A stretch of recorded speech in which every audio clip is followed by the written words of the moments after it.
그 살인과 복술과 암행과 도둑질을 회개하지 아니하더라. 아멘. 예, 방금 읽은 본문은 다섯째 나팔의 내용입니다. 다섯째 나팔은 앞에 여섯째 나팔 내용이에요. 그러면 앞에 다섯째가 있고, 넷째가 있고, 셋째가 있고, 둘째가 있고, 첫째 나팔이 있고. 나팔 이야기 앞에 보면 인들이 나와요. 그러니까 일곱째 인의 이야기, 이제 일곱째 인에서 일곱 나팔. 그 보면 앞에 또 여섯째, 다섯째, 넷째 이렇게 인들이 나와요. 네, 요 뒤에 여섯째 나팔 뒤에는 이제 일곱째 나팔 나오고, 일곱째 나팔 뒤에는 일곱째 나팔 때는 일곱 대접이 나와요. 네, 이런 순서가 좀 특이하지 않습니까? 성경에 이런 서수가 가끔 나오긴 하지만 사건을 두고 첫째, 둘째 이런 경우는 거의 드물어요. 대표적인 게 성경 제일 앞에 나오는 창세기, 그 천지 창조하실 때 첫째 날, 둘째 날 이렇게 나와요. 그리고 마치 처음과 끝 이렇게 마주보게 하는 것처럼 요한계시록에서 첫째, 둘째 이렇게 나와요. 마치 천지 창조하실 때에 첫째, 둘째 이렇게 해서 천지를 하나하나 완성하셔 사람에게 에덴 동산을 맡기신 것과 이제 대비하여 마지막에 만드신 천지를 이제 거두시는 과정이에요. 거두시는. 그래서 첫째, 둘째, 셋째 인들의 이야기, 또 나팔 이야기, 대접 이야기.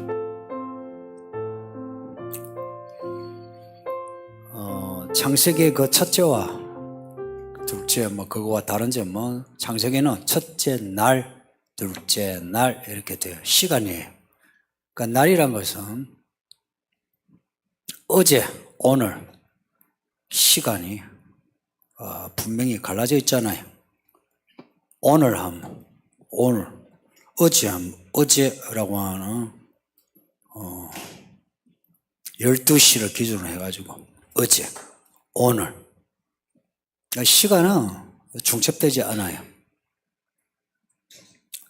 근데 요한계시록의 이 첫째, 둘째는 첫째 사건 다 끝나고 둘째 사건이 새로이 이게 아니고 첫째 사건이 진행이 되고 둘째 사건이 진행이 되고 이렇게 둘째, 셋째, 넷째 이렇게 진행이 되면서 사건이 중첩이 되면 마치 마지막은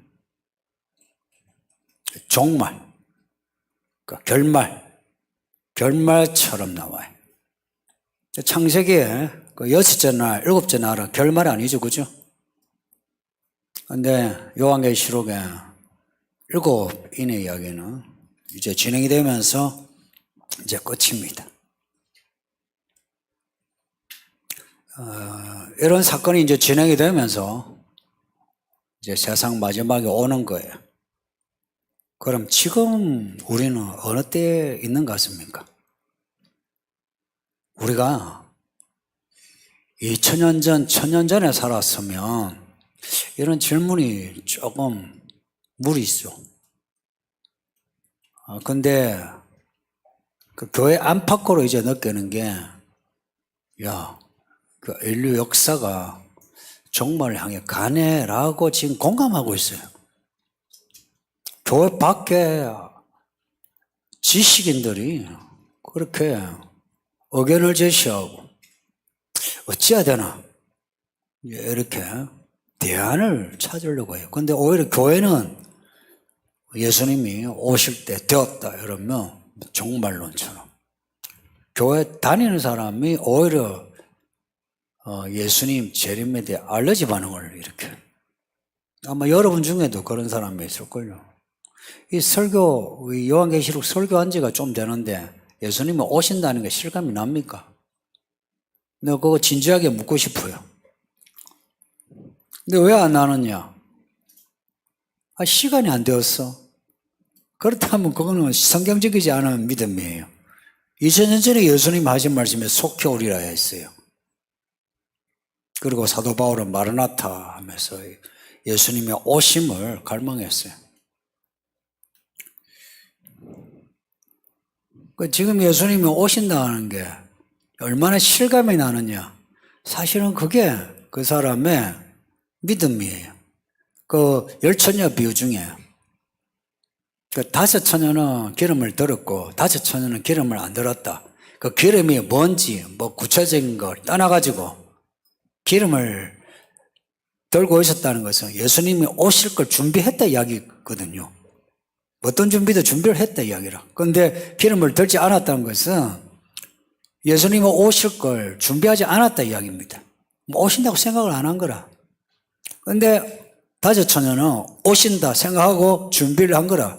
다 졸았어요. 다 졸았지만 기름을 준비하는 이유는 뭐냐? 오신다고 생각해서 준비한 거예요. 여러분은 다시 오실 예수님을 정말 실감하면서 뭐 준비를 하고 있는지 이 문제를 생각하자는 거예요. 때와 관련해서 이제 사람들이 예수님께 물었죠. 언제 종말이 오느냐? 그때 예수님이 확실하게 하신 말씀이 있어요. 때와 기한은 아버지께서니까 묻지 말라. 알 거 없다 그랬어요. 또 제자들 간에도 베드로가 그래서 저 제자는 어찌 됩니까? 여러분도 저 집사는 어찌 되는가 궁금할 때 있죠. 물었을 때 뭐라고 하냐? 알 거 없다. 너나 믿음으로 잘 살아라 하는 말씀이에요. 예수님이 말씀하신 것처럼 예수님이 언제 오실지 알 수 없어요. 알 수 없는데 사건을 이렇게 첫째 둘째로 그것도 나팔, 대접 이 사건을 크게 중간치로 좁게 혹은 이 사건은 처음에 시작점을 그리고 이 이야기의 발전을 그리고 이 이야기의 마지막 결론을 이렇게 가르쳐 주시는 이유가 뭘까요? 그 일시는 몰라도 된다 하면서 이렇게 이 사건을 이렇게 가르쳐 주시는 이유가 뭘까요? 그거는 그냥 생각만 해보면 답을 알 수 있어요. 이 사건을 통해서 예수님이 오시는 때를 가늠하라 이야기입니다. 그리고 준비 잘해라는 겁니다. 이 시대가 어떤 시대인지 알고 그 시대에 휩쓸리지 말고 그 세대를 본받지 말고 마음을 새롭게 하여 분별하여 살라. 그런 말씀이죠. 지금이 어떤 시대인가 어떤 세상인가를 알라고 합니다. 50년 전에 이 사회와 지금의 사회 다르죠. 그리고 이 세대 간격이 갈수록 짧아지고 있어요. 그만큼 이 시대가 빨리 변하고 있거든요. 빨리 변하고 있다. 빨리 변하고 있다는 건 뭘 의미합니까?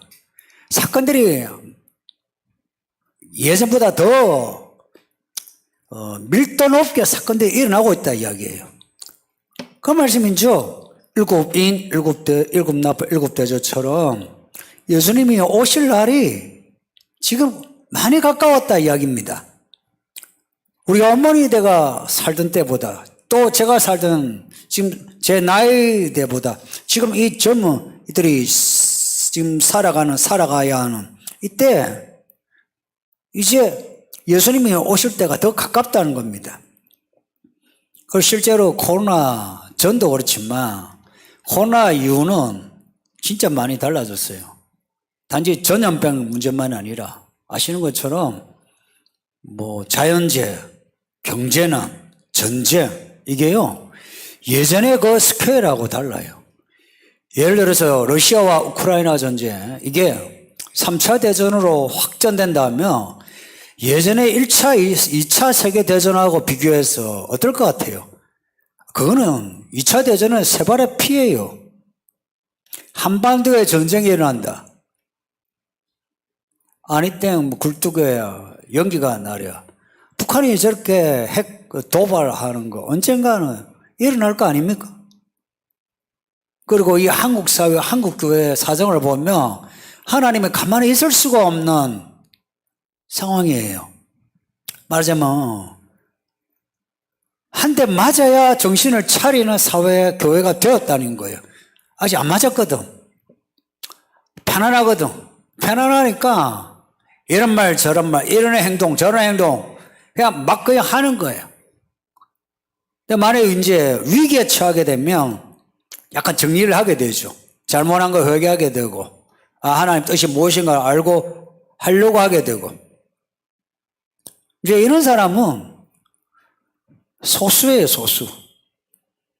아시는 것처럼 교회 같이 다니면서 교회를 다니면서 같은 믿음 가지기가 쉽지 않아요. 여러분이 가정에서 혹은 직장에서 다른 교회 다니는 분하고 이야기를 해보세요. 같이 예수를 믿는데 믿음이 다르다는 걸 느껴요. 성경이 다릅니까? 성령이 다릅니까? 아니면 일어나는 사건이 달라요. 다 같아요. 근데 어떻게 시대 보는 눈이 다를 수 있을까요? 시대 보는 눈이 다르다 할 때에 우리는 다양성을 가지고 이렇게 볼 수도 있고 저렇게 볼 수도 있다는 것은 사회학적인 이야기예요. 성경적인 이야기는 성경은 하나님이 역사를 운영하시는 거예요. 그래서 하나님은 이 시간 경영에서 하나님이 의도하시는 메시지는 하나님이 고정하셨어요. 우리는 그 고정하신 하나님의 뜻을 발견해 나가야 돼요. 그래서 하나님의 나라와 의를 찾아라 구하고 찾고 두드리라 그렇게 말씀하시지. 너도 옳고 니도 옳고 다 옳으니까 다 받아들여라 이런 말씀 없어요. 그러니까 이 시대에 하나님의 고정하신 메시지가 뭐냐? 그래서 우리는 찾을 때 같은 믿음이 되거든요. 말하자면 다르다 할 때 이런 거예요. 너하고 나하고 달라가 양비론으로 너도 옳을 수 있고 나도 옳을 수 있고 너도 틀릴 수도 있고 나도 틀릴 수 있고 이런 식으로 논리를 펼치면 안 되고 누가 옳으냐 이야기입니다. 누가 그 방향이 옳으냐를 이제는 따져야 돼요.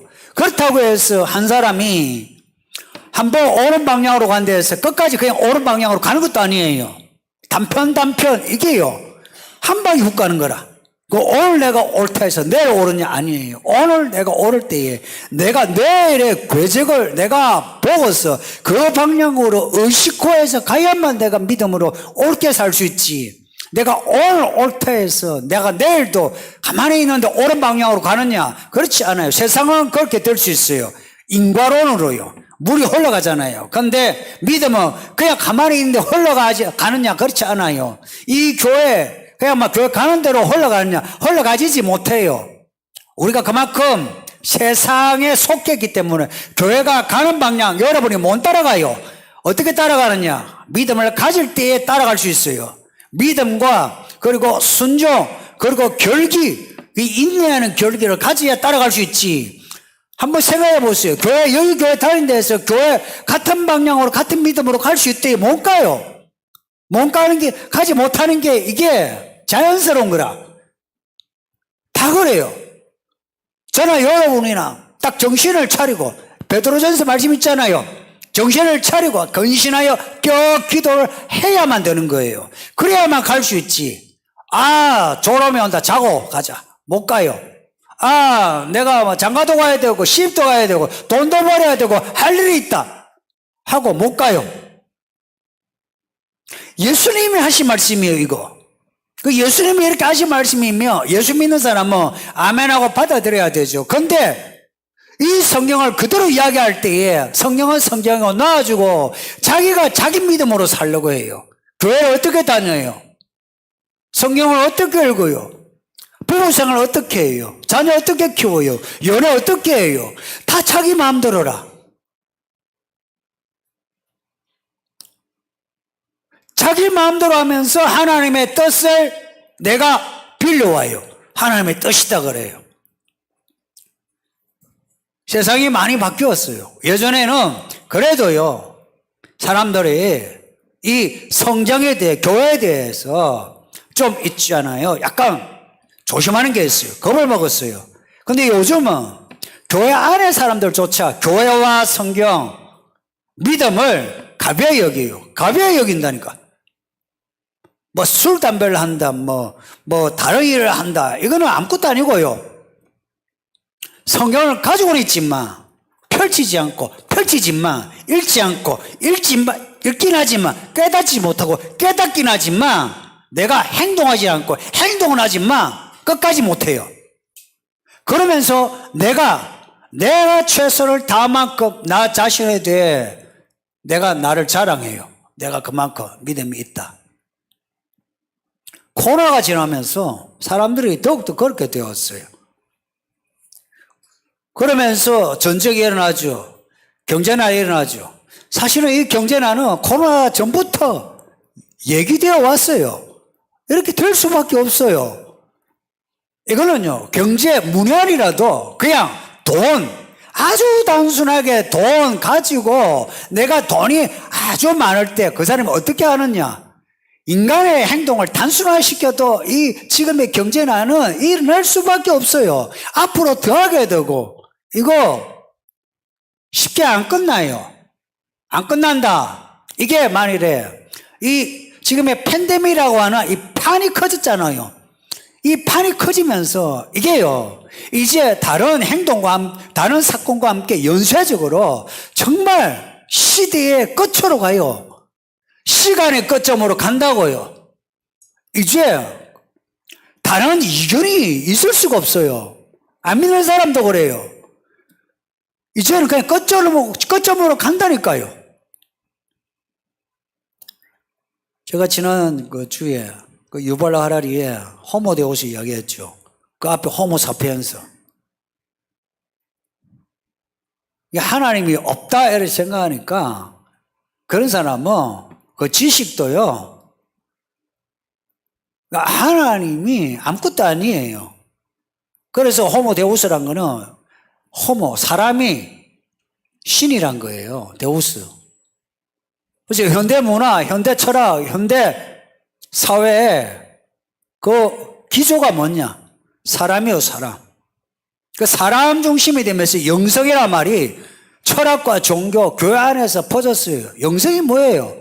영성. 모든 사람이 영적인 존재라는 겁니다. 불교에서도 하는 소리예요. 이슬람이 하는 소리예요. 예전에 플라톤이 했단 말이에요. 교회에서도 똑같은 말 하고 있어요. 성경에 영성이라는 말이 있어요? 그 유사한 말이 있느냐 이야기예요. 그 유사한 말이 없어요. 하나님이 거룩하시오 너희도 거룩하라. 하나님을 이야기해요. 하나님이 영이신 너희는 하나님을 닮아라. 영적으로 살아라 할 때 그 영적으로 한 것은 영성하고 달라요. 하나님을 닮아 살아가는 거, 이걸 뭐라고 합니까? 하나님을 닮아 살아가는 것을 믿음 생활이라고 해요. 믿음이란 말을 써요. 우리는 애초에 영적이지 않아요. 영적이지 않기에 믿음이 필요한 거예요. 애초에 우리가 영적인 사람 같으면 믿음이 필요 없어요. 우리의 영을 따라 살면 그러면 구원이에요. 그런데 우리는 애초에 영적이지 않고 육적이에요. 육적이 우리를 갖다가 영성 이러니까 마치 각 사람이 하나님이 된 것처럼 살잖아요. 근데 내가 영적이지 않고 내가 육적이다. 이걸 내가 기조로 딱 삼고 내가 육적이다. 그러면 내가 이 육체 쾌락을 위해 살았고 욕망을 위해서 살았다는 것을 인정하게 되는 거죠. 그러면은 영이신 하나님 앞에 딱 서게 되면 내 육체의 죄가 드러나게 돼요. 그러면은 내 육체의 죄에 대해서 내가 고백하게 돼요. 근데 유발 하라리 같은 사람, 이름도 유벨라죠, 그죠? 유발 하라리. 나 유발하게 다 할 거다. 이런, 다 한다. 이런 말 같아요. 동성애자예요. 이스라엘 사람이거든요. 이스라엘에 동성애자가 제일 많은 거 아세요? 동성애 축제가 가장 활발하게 일어나는 데가 이스라엘인 거 아세요? 아이러니하죠.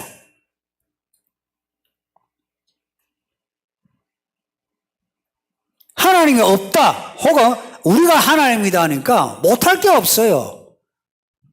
동성애를 하면서 동성애에 대해 비판한 사람에 대해서 얼마나 고지식하다고, 속이 좁다고, 종교적인 도구마에 빠졌다고 욕을 해야 되는지, 그 책에 군데 교회 욕하고 있어요. 교회 하고 하지 않아도 반동성애자 하면 교회밖에 더 있어요.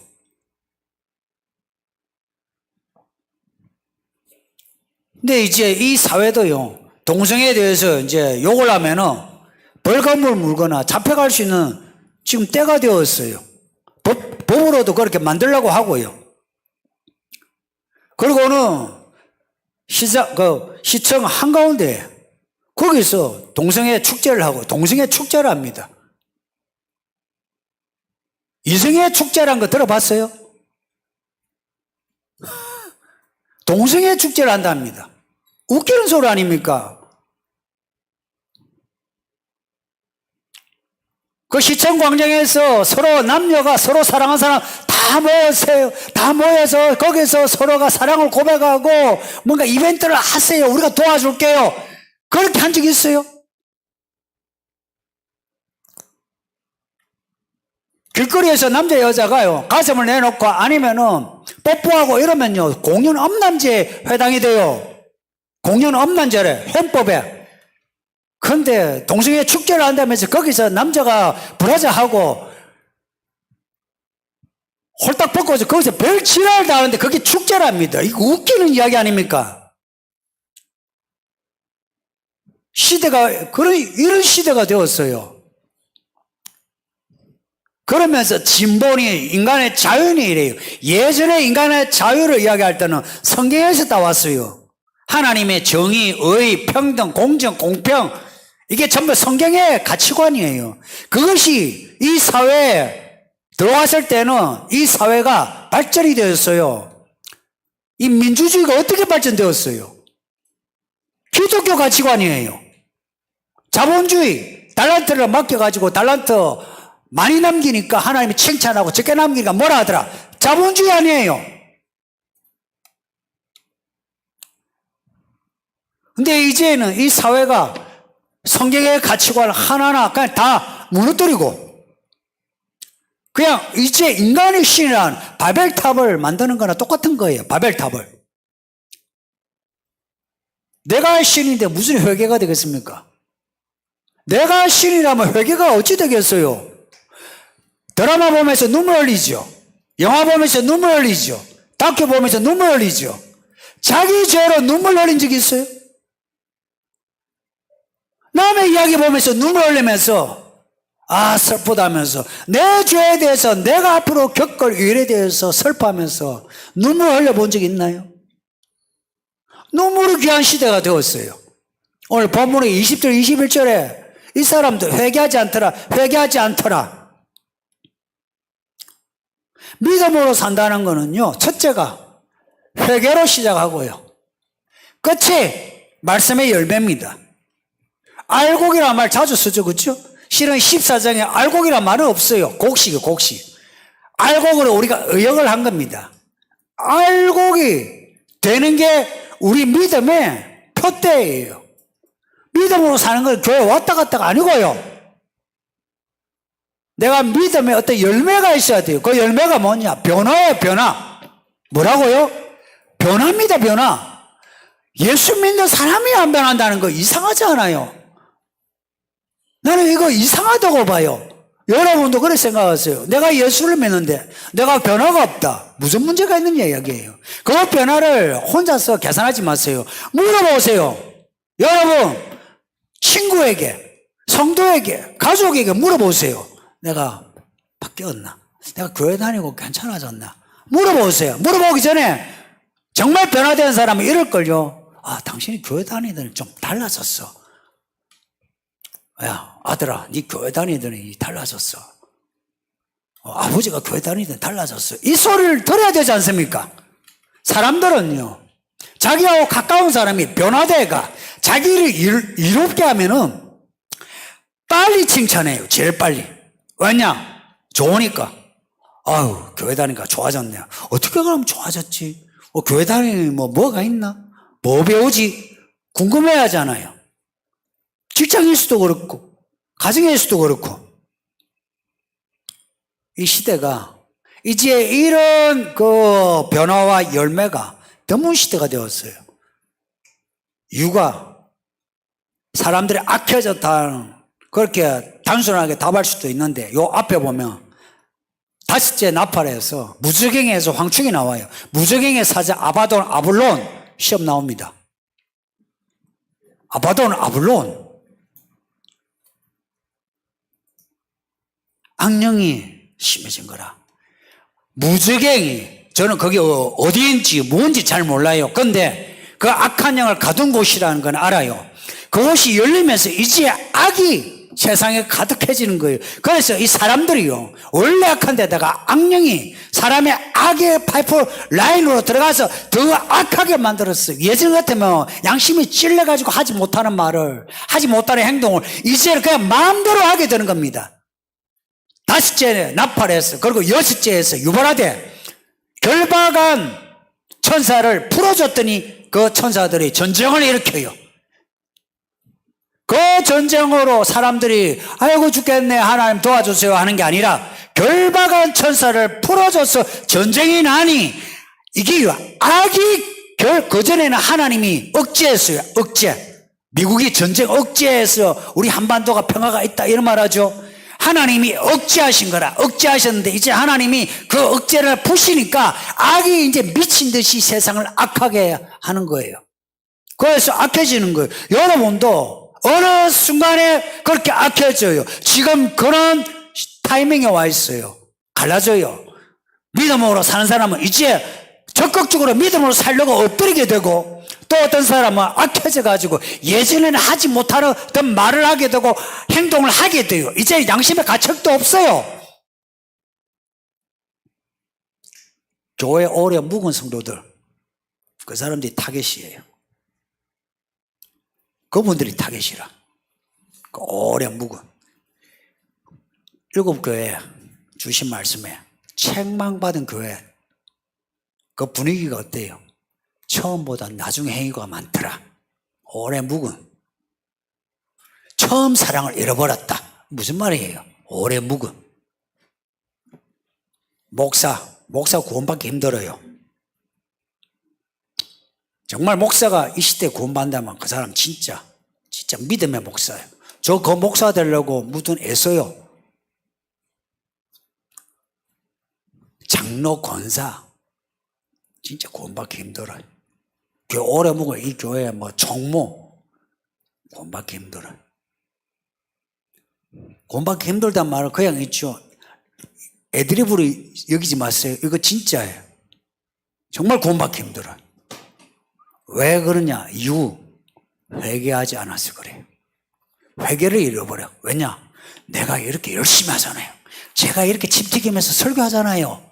제가 없는 말을 합니까? 성경을 설교하잖아요. 이렇게 이 말씀을 가지고 설교하면 마치 내가 거룩한 사도가 되고 선지자가 된 것처럼 그렇게 느껴지지 않나요? 여러분이 한번 저처럼 한번 해보실래요? 그러면은 마치 내가 엘리야가 된 것 같아.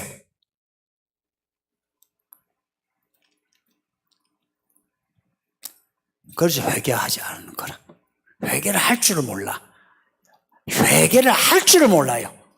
회개할 줄 안다. 아주 단순해요. 엎드려서 눈물 흘린 거야. 눈물. 요 한 달새 혹은 2022년도에 와가지고 애통하면서 눈물 흘린 적이 얼마나 되는가를 한번 손꼽아 보세요. 그게 구원입니다. 그게 구원입니다. 질문 보겠습니다.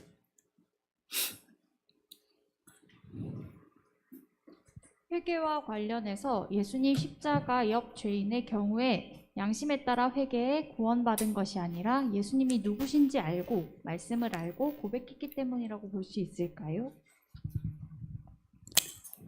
질문 정말 잘하셨어요. 양심이에요. 회개는 양심에서예요. 복음을 듣죠. 내 양심이 움직여요.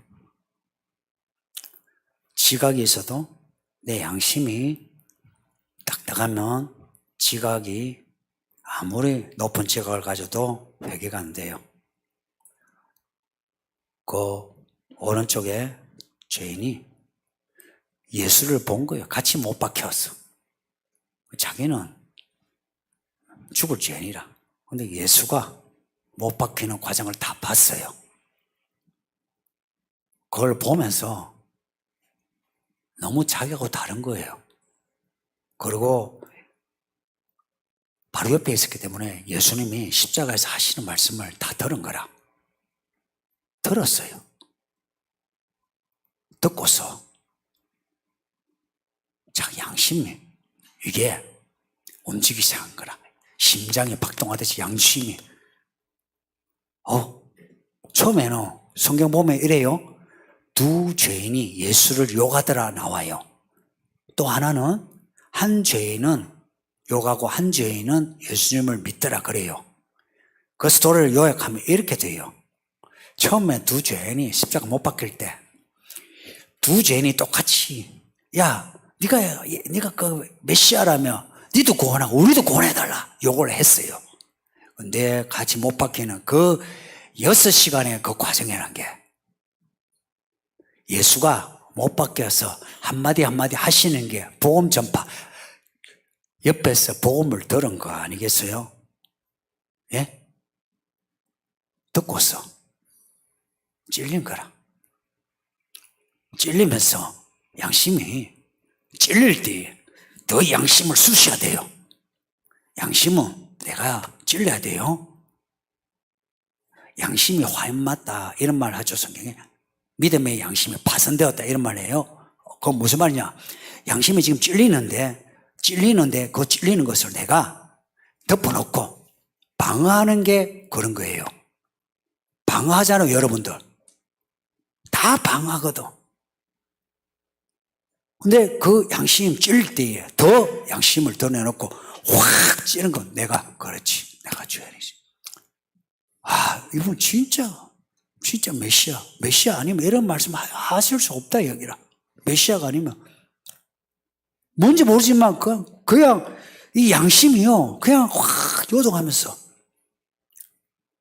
그러면서 예수님의 그 말씀을 들으면서 이분은 진짜 나의 구원자다. 그러니까 예수님 제가 구원받을 수 있겠는지 날 좀 데려가 달라. 그 예수님이 오늘 너가 나와 함께 나 원했으리라. 양심이에요. 네, 우리가 지금 일반적으로 가지고 있는 양심 있죠. 이거 하나님이 주신 일반 은총이라 불러요. 근데 그 양심을 내가 주의 말씀에 내가 귀를 기울이고 내가 반응을 하고자 할 때 그 양심이 깨어나면서 복음을 듣게 돼요. 근데 내 양심이 돼. 내 양심이 내가 알아서 하는 양심이 되는 거. 내가 판결자가 돼가지고 나 죄인이 아니야 하면은 죄인이 아닌 거예요. 근데 양심이 내가 판결자가 아니고 적어도 내 양심의 소리 이런 소리 야 양심의 소리 들어봐라 그러죠. 그거는 네 생각을 말해라 이게 아니고 이 양심이 가지고 있는 어떤 그 깃발 같은 거 있잖아요.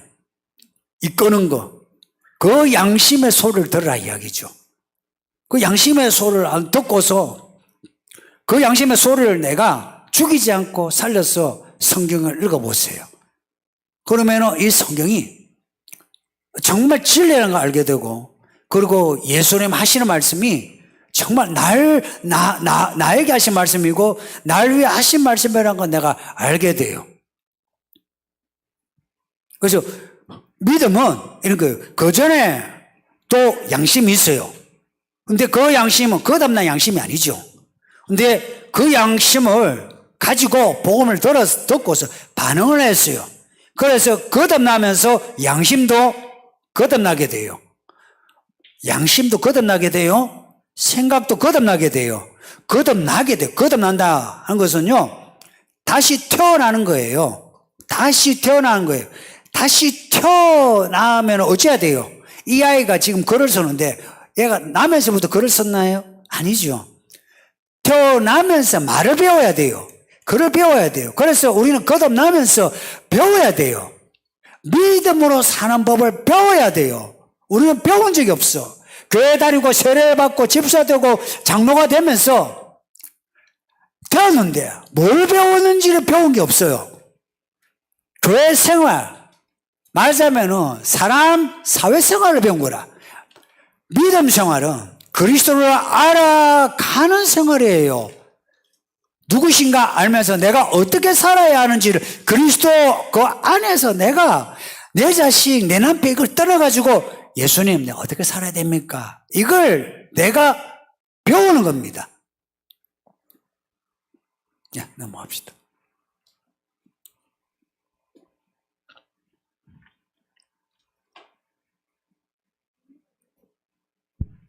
개인적으로 잘못한 것에 대해 마음 아파하고 회개하는 것 외에 교회의 죄에 대해, 이 시대의 죄에 대해 회개하는 것이 어려운 것 같은데 개인의 회개가 더 깊고 온전함에 가까워지려고 힘쓰면 되는 것일까요?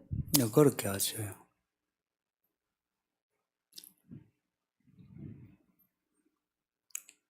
교회 죄에 대해 시대의 죄에 회개되대요? 되던가요? 안 돼요.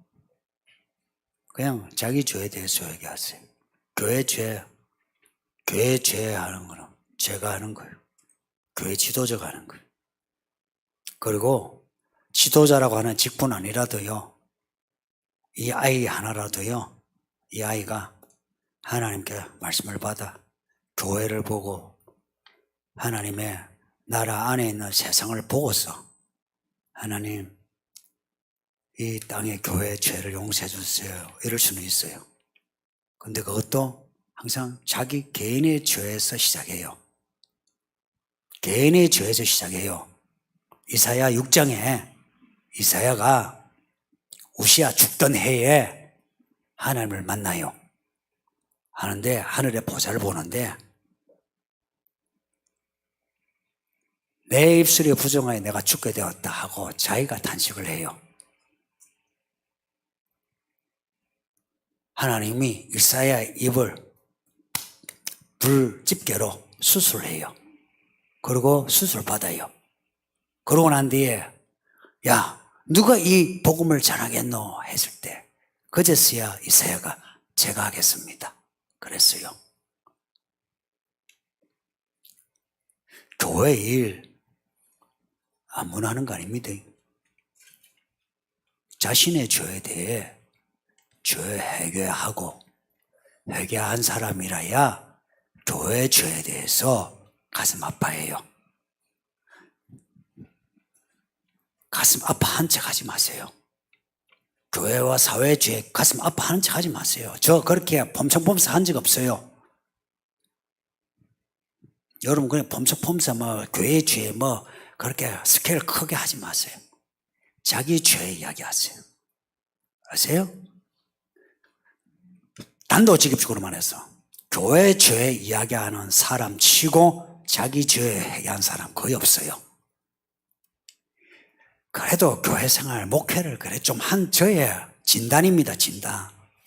교회 죄 하고 좀 하는 사람이 자기 죄에 애통하고 회개하면서 새롭게 되는 사람은 거의 없어요. 그런 사람은 말 그대로 바리새인처럼 자기는 괜찮고 항상 세리와 죄인들 욕하는 사람이에요. 적어도 교회 죄에 대해 이야기하려면 내 죄에 대해 애통해야 되고 내가 교회에 대한 이 마음이요 불심의 소명이 있어야 돼요. 이 교회 그 아이들 집사, 어른 집사 하죠. 그 집사회가 뭐 해요? 권사님이 권사대가 뭘 하세요? 그 집사대가 뭘 해요?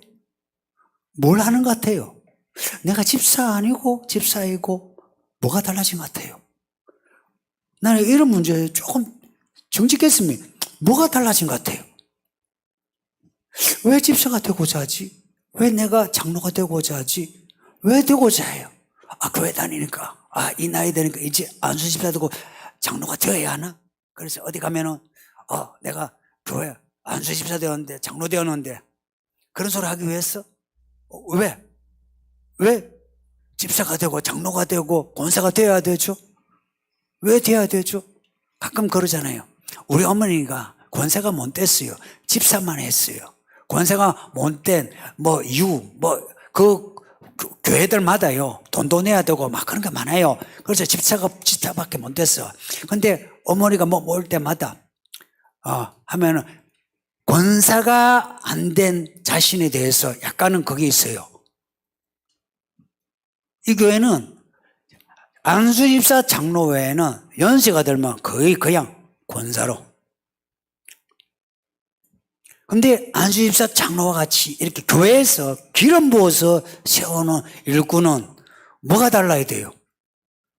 예를 들어서 내가 그러면은 무슨 교회 직책을 맡아야 되나? 그걸 맡기 위해서 하나?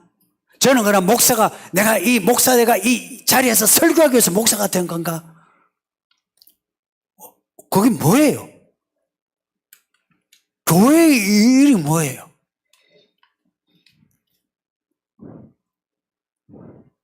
성경을 보면은 요셉이나 다니엘, 다윗 이런 사람은 처음에 보면은 그냥 겨자씨만 작은 사람이었어요. 아무도 알아주지 않는 사람이었어. 그런데 그 사람들은 이런 거예요. 하나님의 나라에 대한 어떤 갈망이 있었어요. 다윗 보세요. 아무것도 아닌 애인데 그냥 전쟁터에 갔어요. 갔는데 저기서 하나님을 욕해 못 참겠어. 근데 그 형들은 저 골리앗과 싸우려고 하니까 내가 죽을까 봐 못 싸워. 장군들도 못 싸워. 근데 다윗은 저 골리앗이 하나님을 욕하는데 못 참겠단 말이에요. 누가 교회 일꾼이에요? 코로나가 터졌을 때에 교회에 누가 걱정을 하대요? 목사들, 장로들 당회에서 뭐라고 해요? 기도가 없어요. 기도해가지고 금식해가지고 하나님 뜻이 뭔지 알고 예배당 문을 닫는데 어느 누구도 금식 기도하지도 않고 기도도 없이 결정을 한다는 게 말이 됩니까? 예배를 안 하는데 말장난이에요. 온라인 예배 말장난 아니에요.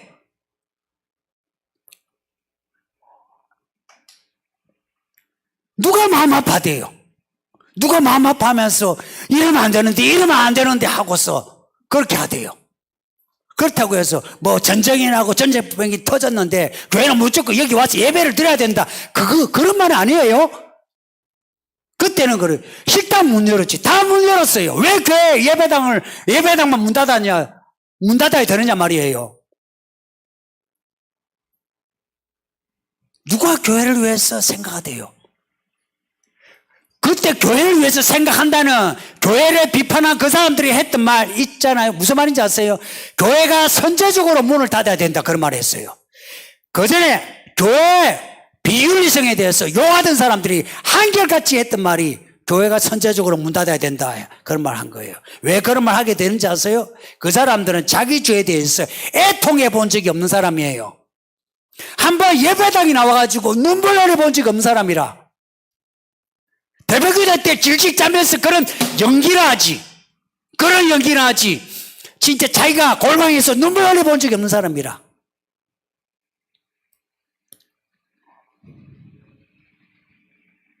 개인의 회개가 더 깊고 깊을수록 교회에 대한 소명을 줍니다.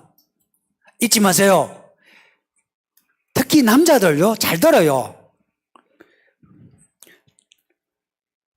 하나님이 당신들을 교회 일꾼으로 세우기를 원하고요. 그리고 여러분을 통해서 이 사회에 이 복음을 효과적으로 전하기를 원해요.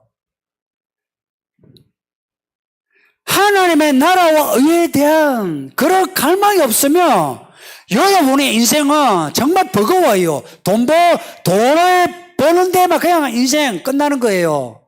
근데 하나님의 나라와 의에 대한 소망을 가지면 하나님이 여러분의 덮개가 되어가지고 여러분을 구름기둥, 불기둥처럼 데리고 다니세요. 이직과 전직과 성진 혹은 백수가 되더라도 뭔가를 준비하게 한다고요. 이 교회 남자들, 적어도 다른 교회와는 좀 달라요. 하나님이 가만 안 둬요. 직장도 그렇고요. 흔들어요. 근데 하나님이 더 흔들도록 나를 바쳐요. 그냥 나를 바쳐보세요. 한번 바쳐보세요. 그냥 나를 바칠 때 하나님이 나를 옛날에 제사장 위임식 때면요, 그 재물에 어깨에 이 가장 먹음직스러운 부분 있죠. 그걸 들고서 흔들어요. 내렸다 올랐다 좌로 우로 거제 요제 이래요. 뭔지 아세요?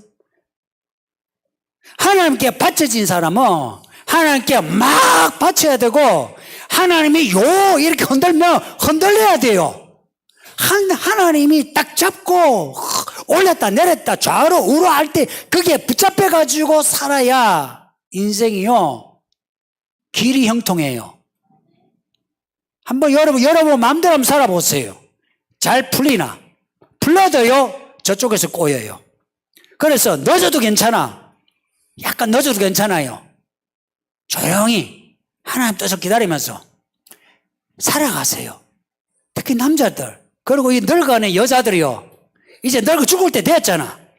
죽을 때 됐으면 이제 남은 생에 자녀들에게 믿음의 어머니 할머니 모습을 보여야 되지 않나요? 첫째, 그냥 잠잠하세요. 하나님께 잘못한 거기 잘못했다 그러세요. 눈물 안 놓으면 이러세요.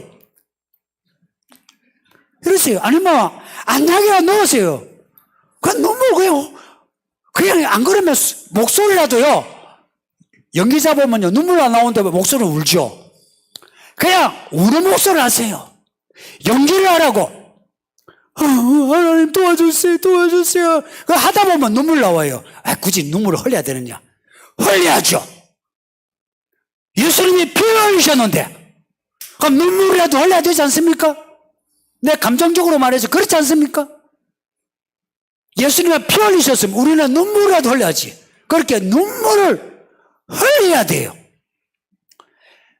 그럴 때 하나님이 답을 가르쳐줘요. 진짜 답을 가르쳐준다고. 답을 가르쳐줘요. 답 가르쳐준다고. 어디로 이사해야 됩니까? 이사하는 거 물어봤어요? 집을 언제 사야 됩니까? 물어본 적 있나요? 누구와 결혼해야 됩니까? 물어본 적 있어요? 언제 결혼하면? 물어본 적 있어요?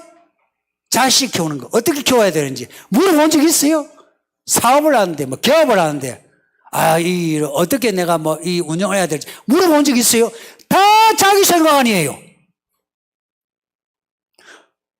물어본 적이 있는 사람이 있어요? 한 번, 두 번 하고 끝나잖아.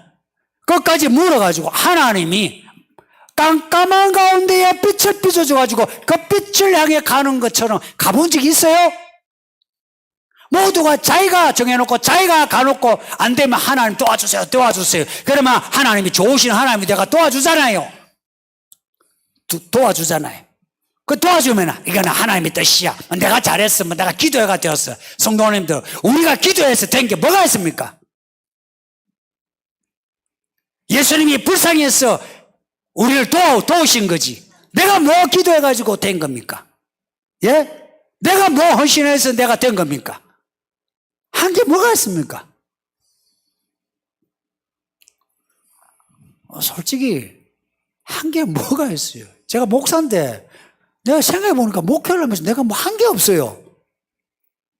뭐 남편으로서 아베로도 한 게 없어. 인생이 마치 이런 거예요. 야, 진짜 속편강정이네. 야, 참 앞으로도 왜 그래 살 건가? 이렇게 생각하니까 막막해요. 네, 질문 끝났죠? 예, 질문 고맙습니다. 이렇게 질문하시니까 또 제가 이렇게 한마디 다 하게 되고 고마워요. 예, 기도하겠습니다. 아버지 하나님 감사합니다. 이렇게 오후까지 예배하게 하시는 감사합니다. 우리 성도님들 불쌍히 쉬고 사랑하사 부디 말씀 읽고 들을 때에 마음의 양심이